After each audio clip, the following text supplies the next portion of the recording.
Hello, xin chào các bạn đã quay trở lại với review 5 phút. Ở cuối tập trước, ngay khi đám người Thẩm Vạn Vân bước lên chiếc thuyền rách nát của trùm thổ phỉ Phạm Vân Tiêu thì không khí lập tức trở nên căng thẳng bởi đám sĩ tử nhận ra thuyền viên toàn là những kẻ sát khí đằng đằng, trên người còn chi chít hình tha thu.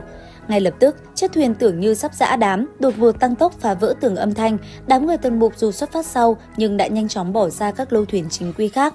Dù các bộ phận bong tàu bị gió thổi bay lả tả, Phạm Vân Tiêu vẫn bình thản trấn an và cho người đóng ván gỗ lại ngay trên không trung. Trong quá trình di chuyển, đám sĩ tử vẫn hết sức dè chừng mấy tên thổ phỉ. Thế nhưng, một cơn mưa lớn bất ngờ ập xuống, nước mưa làm trôi sạch hình tha thu rồng phượng và cả vết sẹo trên mặt đám thuyền viên. Lúc bấy giờ, mọi người mới nhận ra đây chỉ là hình vẽ để dọa người, nhóm thổ phỉ này thực chất đã hoàn lương. Sau một ngày rưỡi bay với tốc độ xé gió, nhóm sĩ tử do Tần Mục dẫn dắt cũng đến Dũng Gian trước dự kiến.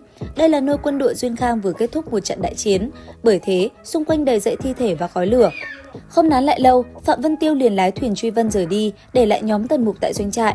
Sau khi nhờ người thông báo, bọn hắn rốt cuộc gặp được thiếu doãn phủ Lệ Châu. Nàng là một nữ tướng quân xinh đẹp và oai phong, vốn là công chúa mất nước của Ngũ Yên Quốc. Nhận ra người quen cũ, Tần Mục không khỏi phấn khích, đám người Thẩm Vạn Vân thì không thể tin nổi, một tên khí dân đại khư lại có thể quen biết với người có bối cảnh tầm cỡ như thế này. Trong quá trình trao đổi với đám người Tần Mục, Ngụy Uyên Sơ Vũ tiết lộ lý do nàng quy thuận quốc sư Duyên Khang không phải vì sợ chớt, mà vì thua tâm phục khẩu phục chớt tài trị quốc và an dân của ông ta. Tuy nhiên, nàng cũng không hề che giấu dã tâm của mình.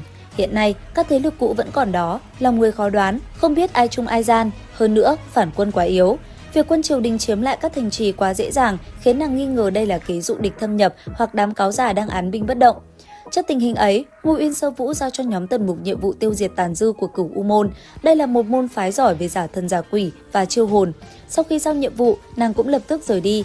Mà lúc này, nghe đến khả năng mời quỷ thần của Cửu U Môn, Tần Mục nhớ lại các cấm thuật khiên hồn dẫn và điều quỷ khiển thần phù tự lệnh hắn từng đọc. Sau khi đối chiếu và sửa chữa các lỗi sai trong bí kíp, hắn giật mình hỏi về cách xử lý thi thể địch. Biết tin quân đội đã chôn xác kẻ địch thay vì tiêu hủy, Tần Mục lập tức nhận ra nguy hiểm. Hắn yêu cầu quân đội lập tức báo tin cho sơ vụ tướng quân và quân thủ thành phải đào xác lên đốt ngay, nhưng đã quá muộn. Ngay khi Tần Mục cảnh báo, tiếng hát quỷ dị bất ngờ vang lên từ giữa sông Dũng Giang. Một đạo nhân đứng trên cột buồm giữa sông thi triển phép thuật, khói đen cuồn cuộn bao phủ mặt sông và bầu trời, nhấn chìm các lâu thuyền đang tới. Tại huyện Lộc, mặt đất nước toát, hàng loạt thi thể của đệ tử Cửu U Môn đã được chôn cất bất ngờ đội mồ sống lại. Nhờ pháp thuật khiên hồn dẫn, hồn phách chúng được gọi về nhập vào xác. Những cái xác không đầu, thủng ngực, cụt tay chân lao vào tấn công điên cuồng. Quân đội Duyên Khang vốn quen phối hợp tác chiến theo nhóm, nay bị đánh úp bất ngờ, đội hình tan vỡ, bị tàn sát không thương tiếc bởi những kẻ thù không biết đau đớn. Cục diện sụp đổ hoàn toàn, huyện Lộc thất thủ, cổng thành phía đông bị phá vỡ, Ngụy Uyên Sơ Vũ và đại quân ở bờ bên kia cũng đang bị vây hãm trong khói đen. Tần Mục định dẫn mọi người qua sông, nhưng từ dưới lòng sông, vô số thi thể ướt sũng cũng đang bò lên bờ. Đường về phương Bắc đã bị chặn đứng.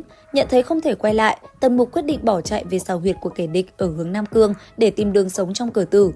Rất nhanh, cả nhóm chuyển hướng sang Lộc Sơn, cứ ngỡ đây là nơi an toàn thì lại phát hiện ra một tế đàn xương trắng bí mật. 13 đạo nhân của Hồng Sơn phái đang dùng điều quỷ khiển thần phù tự lệnh để triệu hồi một ma thần 8 tay, 4 mặt vào bức tượng gỗ. Nhận thấy nếu để ma thần giáng thế thì tất cả sẽ tử vong, Tần Mục ra lệnh tập kích đám người của Hồng Sơn phái. Trong quá trình giao chiến, Tần Mục thể hiện kỹ năng cận chiến đáng sợ, với song đao và kiếm thuật, hắn hạ gục các thần thông giả chỉ trong một chiêu, tàn khốc và dứt khoát đến mức đồng đội cũng phải lạnh gáy. Nhóm 13 đạo nhân bị tiêu diệt hoàn toàn trong chớp mắt. Vừa diệt xong địch, một cột sáng huyết sắc khổng lồ đã dựng lên ở phía xa. Một nhóm Hồng Sơn phái khác ở cách đó không xa đã triệu hồi thành công ma thần thật sự. Trước tình hình đó, Tần Mục lập tức nảy ra ý tưởng giả dạng kẻ địch. Cả nhóm lột đồ của mấy thi thể kia mặc vào, sau đó mang theo bức tượng ma thần bằng gỗ chưa hoàn thiện tiến về phía trước. Rất nhanh, họ đụng độ đại quân của Hiếu Nghĩa tướng quân và thống lĩnh Lâm Định. Đối phương đã đột phá cảnh giới thất tinh nên đám Thẩm Vạn Vân vô cùng sợ hãi. Trái lại, Tần Mục hết sức bình tĩnh, hắn cho chẽn nhận mình là đệ tử Hồng Sơn phái vừa lập công lớn, gọi ma thần nhưng bị đánh lén nên đồng môn thiệt mạng hết. Nhờ màn diễn xuất đỉnh cao và việc kích hoạt được phù văn ma thần, đám người Tần Mục không những thoát nạn mà còn được quân địch kính trọng, hộ tống về Thiên Ba Thành để tiếp tục gọi ma thần giúp bọn chúng. Không ngờ rằng khi đến Thiên Ba Thành, nhóm Tần Mục lại bị giám sát bởi Long Kiều Nam không còn đường lui. Tần Mục buộc phải thực hiện nghi thức triệu hồi thật sự trên tế đàn xương trắng. Hắn dùng bức tượng gỗ làm vật dẫn, kết nối ý thức với một thực thể cổ xưa trong bóng tối. Con báo Tần Mục vậy mà triệu hồi chúng Đô Thiên Ma Vương. Hóa ra, điều quỷ khiển thần phù tự lệnh không phải phép sai khiến quỷ thần, mà là cái bẫy. Đó là cách Đô Thiên Ma Vương lừa các sinh linh mở cửa cho hắn xâm lăng thế giới. Liệu rằng tiếp theo đây, Đô Thiên Ma Vương sẽ làm ra hành động gì? Đám người Tần Mục sẽ có kết cục ra sao? Ấn theo dõi kênh YouTube Review 5 phút để biết thêm chi tiết nha. Bây giờ thì xin chào và hẹn gặp lại các bạn.